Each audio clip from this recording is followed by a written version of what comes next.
मित्रों नमस्कार, संस्कृत गौरव में आप सबका हार्दिक स्वागत है। आशा करता हूँ आप सब अपनी पढ़ाई को बहुत अच्छे तरीके से कर रहे होंगे। ठीक, इसके पहले मैं आपको व्याकरण शास्त्र की प्रमुख संज्ञाएं पढ़ा रहा हूँ। अब देखिएगा, आज हम आपको टी संज्ञा के बारे में बताऊंगा। टी संज्ञा होता क्या है? एक सूत्र होता है अच अंत्यादि टी। अगर इसको हम तोड़ते हैं तो ये मिलता है हमको अच अंत आदि और टी। पदच्छेद अगर करते हैं, इसको तोड़ते हैं, ये मिलेगा। देखिए, सूत्र को हमने क्या किया, खंडित कर दिया, क्योंकि सूत्रों से समझने में आसानी होती है, कभी रटना नहीं पड़ता, बहुत अच्छे से तैयार हो जाता है। एक बार तैयार हो गया तो फिर कभी भूलेगा नहीं। ठीक, अब देखिए अच अंत आदि टी।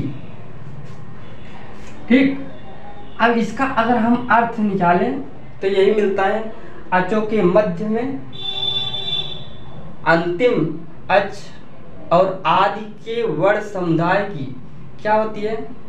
टी संज्ञा होती है। अचों के मध्य में जो अंतिम अच होता है वह आदि में हो ना, उस वर्ण समुदाय की क्या होती है? टी संज्ञा होती है। कुल मिला जुला के आप यही जानिए ना, किसी शब्द के, क्योंकि आपको बहुत डीपली नहीं जाना, किसी शब्द के अंतिम अच के अंतर्गत आपके क्या आते हैं? स्वर। अंतिम अच की और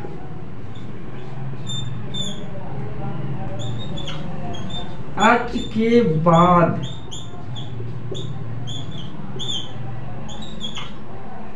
अंतिम व्यंजन की टी संज्ञा होती है। अंतिम व्यंजन की टी संज्ञा होती है ना, है। अब देखिएगा, कहा कि किसी शब्द के अंतिम अच के अंतर्गत आपका क्या है? स्वर। स्वर की और अच के बाद अंतिम व्यंजन यदि हो तो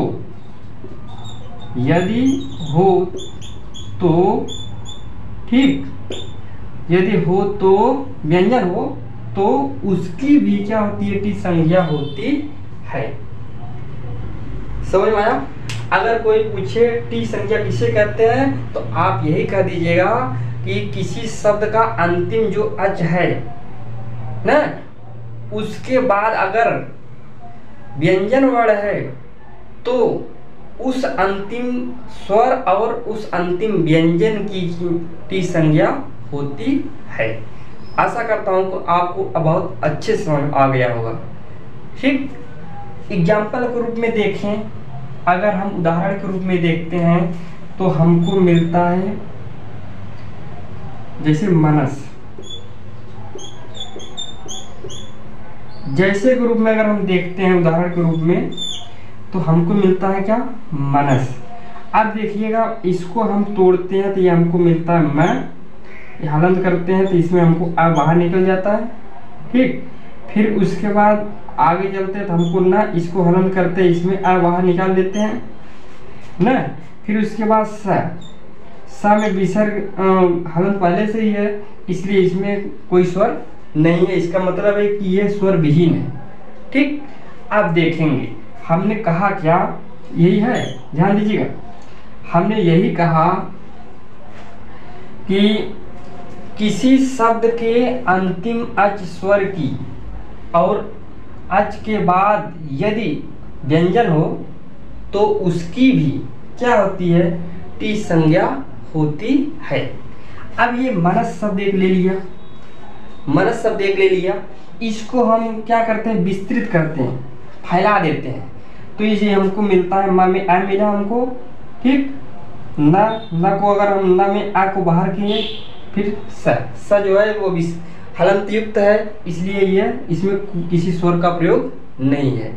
अब देखिए अंतिम अच, इधर देखेंगे अंतिम अच क्या है? अ है। अंतिम अच अ है और अ के बाद जो है व्यंजन भी है। कौन सा व्यंजन है? स है। ठीक, आ के बाद व्यंजन स भी है, इसलिए इसमें किसकी संज्ञा टी हो रही है?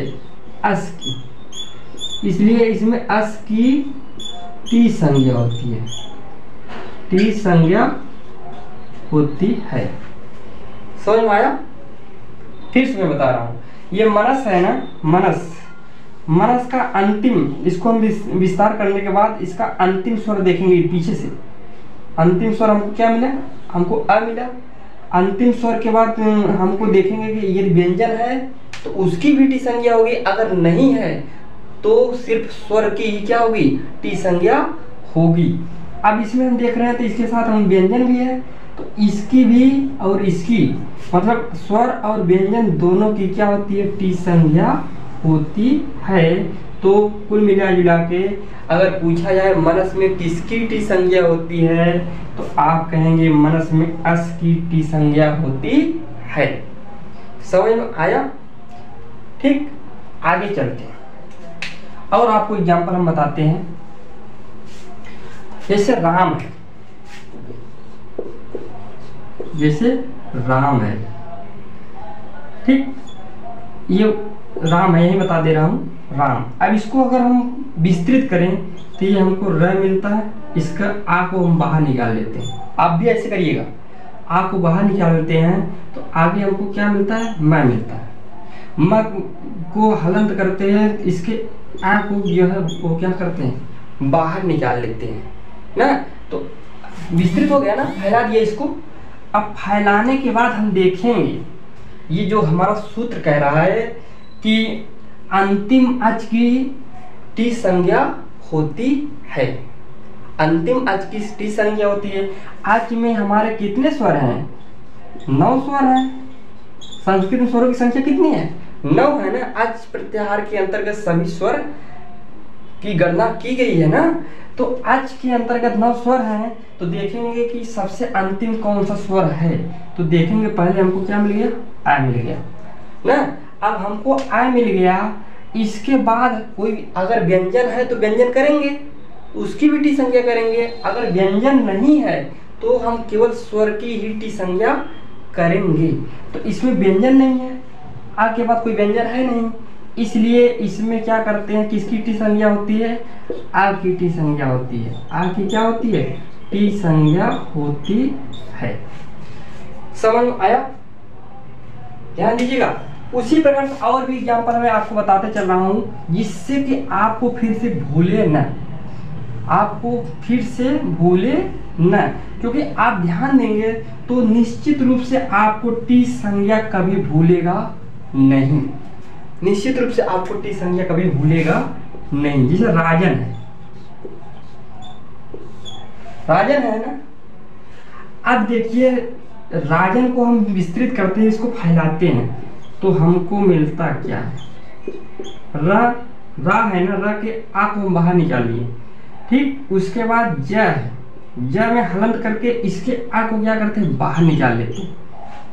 हलंत करने के बाद आ जो है खुद क्या होता है? बाहर निकल जाता है, तो इसको बाहर निकालते हैं। तो आगे चलते हैं न में पहले से ही हलंत दिया हुआ है, देखिएगा न में पहले से हलंत दिया है। इसका मतलब ये है कि इसमें आ स्वर नहीं है, तो हम ऐसे लिखते हैं। तो राजन तोड़ दिया ना। अब तोड़ने के बाद ये हमको मिला र आ ज अ न। अब क्या करते हैं? अब हम सूत्र के अनुसार चलते हैं। सूत्र हमारा यही कहता है कि अंतिम स्वर की क्या होती है? टी संज्ञा होती है। अब हम इधर से देखेंगे अंतिम स्वर क्या है? अ है। और यदि व्यंजन है, अंतिम स्वर के बाद यदि व्यंजन है, उसकी भी क्या होती है? टी संज्ञा होती है। ठीक, तो आ के बाद हमारा न भी है, न जो कि व्यंजन के अंतर्गत आता है, इसलिए इसमें हम क्या करेंगे? अन की टी संज्ञा करेंगे। अन की क्या करेंगे? टी संज्ञा करेंगे। समझ में आया?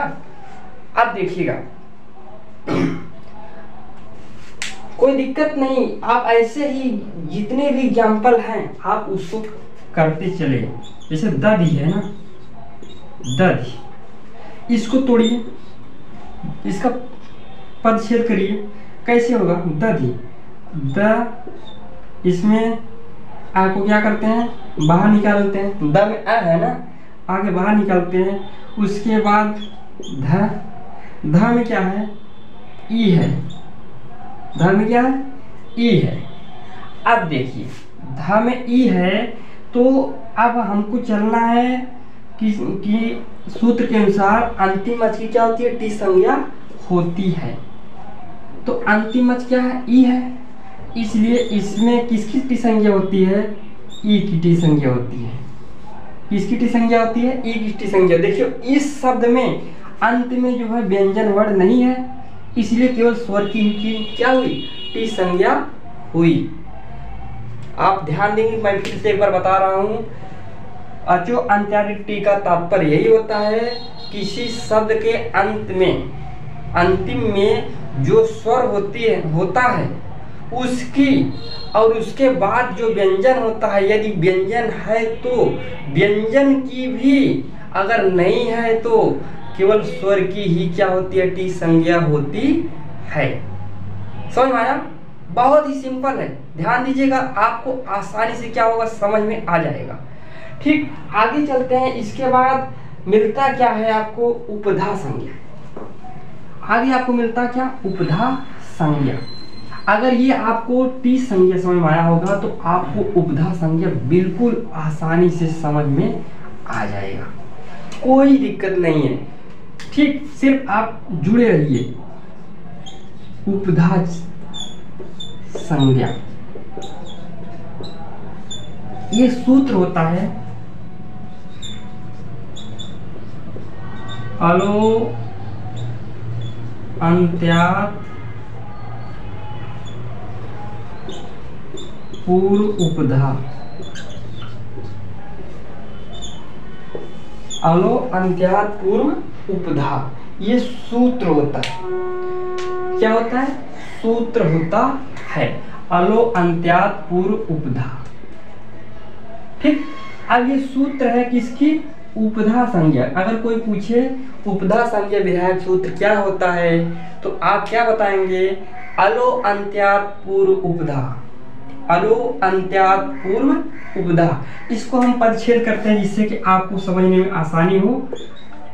ठीक, अल अंत्यात पूर्व उपधा, अलो अंत्यात पूर्व उपधा। अगर इसको हम पदच्छेद करते हैं तो अल अंत्यात पूर्व उपधा हो जाता है। अब देखिएगा, बहुत ही आसान है, सिर्फ समझिए क्या है। किसी शब्द के अंतिम वर्ण जो होंगे, किसी शब्द के अंतिम वर्ण जो होंगे उसके पूर्व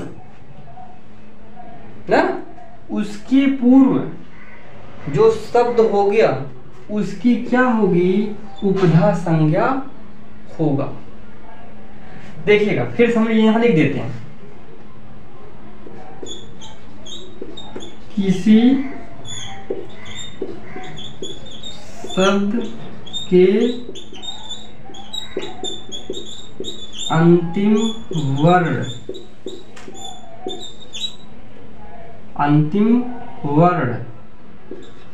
के पूर्व वर्ण की उपधा संज्ञा होगा। इसी शब्द के अंतिम वर्ण के पूर्व वर्ण की क्या होगी? उपधा संज्ञा। है, कोई शब्द है उसके पूर्व, किसी शब्द के अंतिम वर्ण के पूर्व वर्ण की क्या होगी? उपधा संज्ञा होगी। समझ में आ रहा है? ठीक। अब देखिए इसका अर्थ आप समझ गए होंगे तो निश्चित रूप से आपको समझ में आ जाएगा। अल जो है, अल के अंतर्गत आपके सभी क्या आते हैं? वर्णमाला क्रम आता है, वर्णमाला क्रम अल प्रत्याहार के अंतर्गत। ध्यान दीजिएगा, अल प्रत्याहार के अंतर्गत सभी आपके स्वर और व्यंजन आ जाएंगे, सभी आपके स्वर और व्यंजन आ जाएंगे। ठीक, जितने भी वर्णमाला क्रम है, समझ में आया? अब देखिए अब इसमें क्या है, हमने यही कहा कि अल अंत्यात् पूर्व उपधा किसी शब्द के अंतिम वर्ण के पूर्व वर्ण की क्या होती? उपधा संज्ञा होती है। कोई शब्द है उसके अंतिम अल के पूर्व जो वर्ण होगी उसकी उपधा संज्ञा होगी। जैसे जैसे राम। अब इसको हम विस्तृत करते हैं तो ये हमको मिलता है, फैलाते हैं अगर इसको, रा। ठीक, उसके बाद म में आ को निकालते हैं, आ, राम हो गया। अब ये राम हो गया ना, देखिएगा अब ये क्या हो गया? राम हो गया। अब इसमें यही कह रहा था, सूत्र हमारा है अलो अंत्यात् पूर्व उपधा, अंतिम अल की जो होती है उसके पूर्व जो वर्ण होती है उसकी क्या होती है? उपधा संज्ञा होती है। तो अंतिम वर्ण क्या है? आ है। आ के पूर्व क्या है? म है। इसलिए इसमें किसकी उपधा संज्ञा हो रही है? म की। म की क्या हो रही है? उपधा संज्ञा हो रही है। कोई दिक्कत? फिर से देखिएगा, राम है, राम को विस्तृत अगर हम फैलाते हैं, इसको पदच्छेद करते हैं तो इसमें हमको मिलता क्या है? र, आ, म, अ। ठीक, अब देखेंगे इसके अंतिम वर्ण के पूर्व जो वर्ण होगी उसकी क्या होगी? उपधा संज्ञा होगी। अंतिम वर्ण अ था, इसके पूर्व म था, इसलिए म की क्या होगी? उपधा संज्ञा होगी। समझ में आया? ठीक, ऐसे बहुत से एग्जाम्पल आपको मिलते हैं। जैसे आप अगर ध्यान देंगे तो गम है, जैसे गम, गम, इसको मिटा दें, नोट करते रहिएगा क्योंकि बहुत ही उपयोगी है। अगर आप एक बार नोट करेंगे तो आपको ट्रिक से क्या होगा? आ जाएगा, कोई दिक्कत नहीं होगी। अब इसमें देखिए जैसे गम है, गम है ना, इसको हम क्या करते हैं? तोड़ते हैं। ग को बाहर निकाला, इसमें हमको मिला क्या? आ मिला। ठीक, अब देखिएगा म है ना, म है ना। अब इसमें पहले से ही क्या था? हलंत था। पहले से क्या था? हलंत था। इसलिए अब देखेंगे अंतिम वर्ण से पूर्व जो वर्ण होगी उसकी क्या होगी? उपधा संज्ञा होगी। अंतिम वर्ण क्या है? म है, इसके पूर्व क्या है? अ है, इसलिए इसकी किसकी उपधा संज्ञा? आ की क्या हो रही है? उपधा संज्ञा हो रही है। समझ में आया कि नहीं? ऐसे ही प्रश्न आपको परीक्षा में क्या होते हैं? पूछे जाते हैं। कुल मिला जुला के आप यही जानिए कि अलो अंत्यात् पूर्व उपधा का मतलब ये हुआ कि किसी वर्ड का सेकंड लास्ट होना चाहिए। सो एक ट्रिक आप याद कीजिए, ट्रिक यही है। ट्रिक इसका क्या है पता करने के लिए, कोई शब्द दिया है ना, जैसे कोई जैसे श्याम दिया होता, यही सिंपल सा शब्द लो, जैसे मान ली भीड़ दिया है, भीड़, भीड़ दिया है। ठीक, अब भीड़ दिया है, अब इसको हम क्या करते हैं? तोड़ते हैं, भा हलन करते हैं, इसमें ई हमको मिलता है।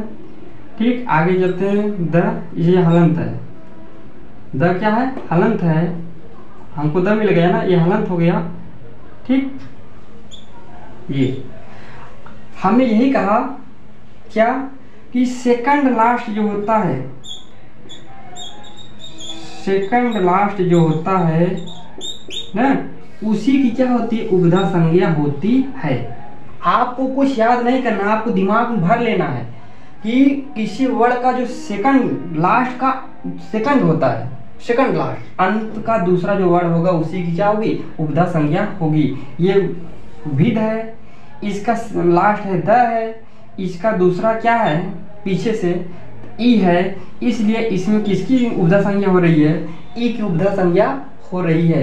आप सिर्फ यही पकड़िए, अगर इस तरीके से आपको परिभाषा का अनुसार समझ में कम आ रहा हो तो आप ट्रिक से जाइए। सेकंड लास्ट का जो वर्ड होगा उसी की क्या होगी, उपधा संज्ञा होगी। कोई दिक्कत? ठीक, आगे चलते हैं। अब आपका आता है अगला नदी संज्ञा। अगला आपका क्या आता है, नदी संज्ञा। ठीक, ये समझ में आया ना? अगर ये समझ में आया तो नदी संज्ञा भी बहुत आसानी से आपको समझ में आ जाएगा, कोई दिक्कत नहीं है। आप सिर्फ बने रहिए, आप लगातार देखते रहिए, आपको कोई दिक्कत होगी नहीं, आप निश्चिंत रहिए। संस्कृत में आपको 100% आप क्वेश्चन को हल करके आएंगे। सिर्फ लगातार आप क्लास को देखते रहिए, जिससे कि आपको प्रतिदिन जो एक क्रम से वीडियो मिल रहा है, लाइव क्लास मिल रही है, वो आपको आसानी होगी आगे की कक्षाओं के लिए, जो आपके लिए उपयोगी होगी। क्योंकि इसका प्रयोग जो है बहुत